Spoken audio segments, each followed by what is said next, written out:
விழுப்புரம் மாவட்டம் கானை அரசு பள்ளி அருகே கஞ்சா விற்பனையில் ஈடுபட்ட இளைஞர்கள் சிலர் தங்களை பிடிக்க முயன்ற போலீசார் மீது கஞ்சா போதையில் தாக்குதல் நடத்திய வீடியோ வெளியாகியுள்ளது. இதுகுறித்த கூடுதல் விவரங்களோடு இணைகிறார் செய்தியாளர் தாமோதரன். அவரிடம் பேசலாம். வணக்கம் தாமோதரன், விவரங்கள்.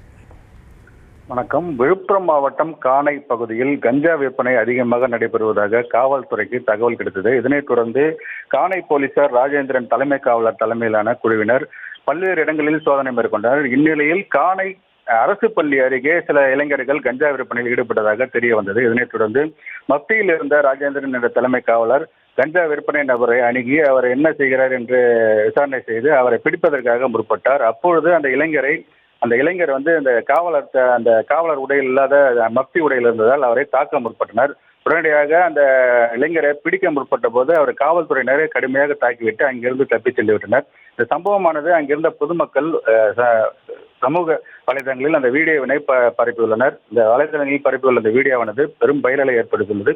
இந்த போலீசாரை தாக்கிவிட்டு தப்பி சென்ற நபரினை கானை காவல்துறையினர் வீடியோ உதவியுடன் தீவிரமாக தேடி வருகின்றனர். இந்த சம்பவம் விழுப்புரம் மாவட்டம் மற்றும் கானை பகுதியில் மிகுந்த பரபரப்பை ஏற்படுத்தியுள்ளது.